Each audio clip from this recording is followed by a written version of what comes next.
안녕하세요. 돌봄 노동자 여러분.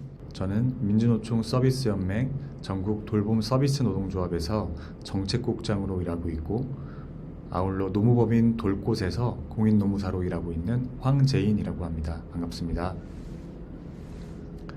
오늘은 2024년을 맞아서 돌봄 노동자가 알아야 할 노동법 제도에 대해서 말씀드리도록 하겠습니다. 먼저 최저시급 인상에 대해서 말씀드리겠습니다. 2024년 최저시급은 9,860원입니다. 2023년에 비해서 240원이 인상되었는데요. 퍼센트로 보면 2.5%가 인상되었다고 합니다. 그리고 월급 기준으로 환산을 하면 206만 740원이 되는데요. 이것은 주 40시간, 월 209시간을 일하는 노동자의 기준입니다. 만약에 1일 노동시간이 7시간, 일주에 35시간만 일한다면 최저시급은 얼마가 될까요? 그림에서 보는 바와 같이 7시간에 6일을 곱하게 되는데요.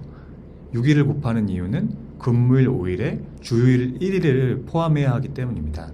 여기에 4.345를 곱하게 되는데, 이것은 한 달 평균 주의 숫자를 계산하면 4.345개가 됩니다. 그래서 이것을 곱하면 179만 9,400원이 되겠습니다. 그리고 올해부터는 상여금과 복리후생비가 모두 최저임금에 산입되게 되었는데요.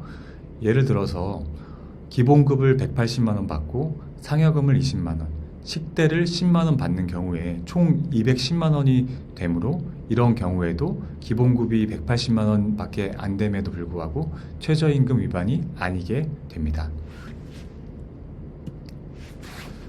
두 번째입니다. 두 번째는 중대재해처벌법의 확장 적용인데요. 중대재해처벌 등에 관한 법률의 적용 범위는 이전까지만 해도 50명 이상 사업장에만 적용이 됐습니다.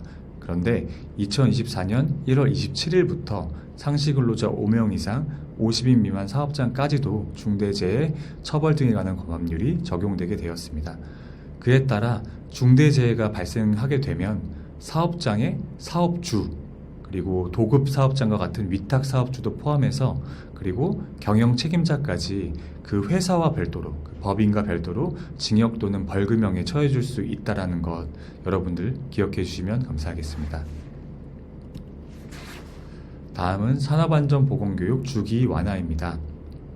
정기 산업안전보건교육 주기는 원래 매 분기 3개월에 한 번씩 진행됐었습니다. 이것이 매 반기로 완화되게 되었는데요. 그렇다고 해서 시간이 줄어든 것은 아니고 시간은 동일합니다. 사무직 근로자 3시간, 그리고 사무직 외 근로자 6시간, 이렇게 매 분기별로 진행됐던 이 교육의 총량은 변하지 않고 그 교육의 주기가 반기로 완화되었다, 이렇게 이해해 주시면 될 것 같습니다. 그리고 일용 근로자의 채용 교육 시 교육 시간은 원래 1시간이었죠. 그런데 일용 근로자가 아닌 일용 근로자 외의 근로자의 경우에는 8시간을 했었어야만 됐는데요. 그런데 일주일 초과 1개월 이하의 경우에는 4시간으로 완화되었다는 점 기억해 주시기 바랍니다. 다음은 산재 적용 노무 제공자의 확대입니다.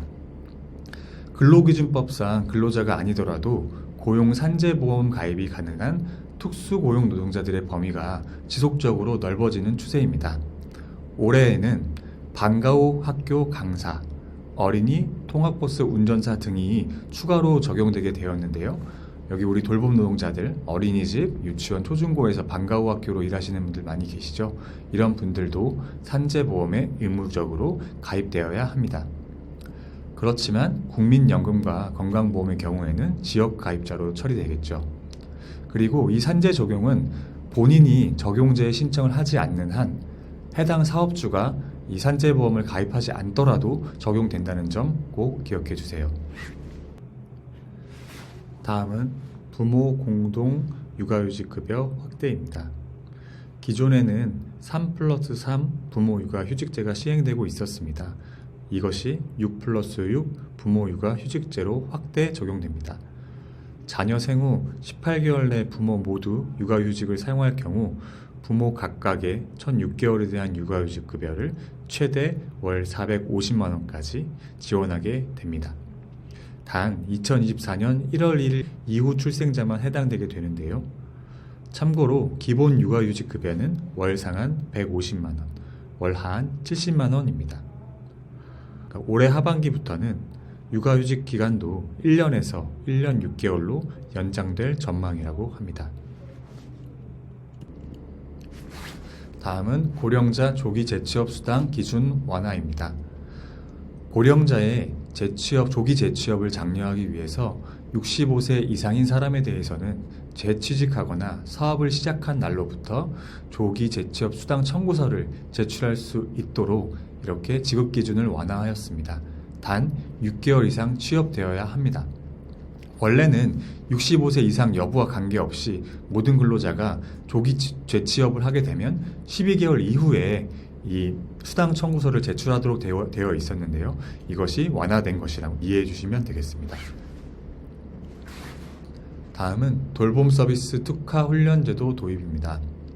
돌봄 서비스 분야 훈련에 참여하고 훈련 수료 후 6개월 이내에 돌봄 서비스 분야에 취업하여서 6개월 이상 근속한 경우 자비로 선 부담한 훈련비를 환급하도록 법이 개정되었습니다. 그런데 여기서 지원되는 돌봄 서비스의 분야는 요양보호사와 아이 돌봄 인력 양성 과정입니다. 다음은 장기요양요원 보호제도입니다.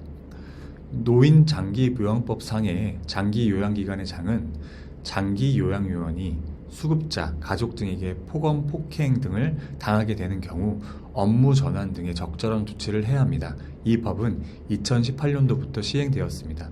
그런데 이런 제도가 있을 뿐이지 실제로 업무의 전환 등이 없는 경우에 아무런 그런 조치를 할 수가 없었는데요. 그래서 이 법의 실효성을 좀 강화하기 위해서 장기요양기관의 장이 고충의 해소를 위한 적절한 조치를 하지 아니하는 경우에는 장기요양요원이 장기요양기관을 지정한 특별자치시장, 특별자치도지사, 시장, 군수구청장, 그렇죠? 지자체죠. 그 지자체에게 그 시정을 신청할 수 있도록 법이 개정되었습니다. 그리고 신청을 받은 이런 지자체장은 장기요양요원의 고충에 대한 사실 확인을 위한 조사를 실시한 후 필요하다고 인정되는 경우에는 장기요양기관의 장에게 적절한 조치를 취하도록 통보해야 합니다. 마지막으로 노동조합 회계 공시입니다. 원래 노동조합법은 6개월에 한 번씩 회계감사 결과를 전 조합원에게 공개하도록 하고 있으며 그 시기와 방법 등은 해당 노동조합에 위임하고 있었습니다. 그런데 현 정부는 노동조합의 운영이 투명성을 강화한다는 명분으로 회계감사원의 자격 기준을 마련하고 결산 결과와 운영 상황 공표, 시기 및 방법을 규정하였습니다. 여기서 말하는 회계감사원의 자격 기준은 공인회계사 등을 의미하는 것이고요.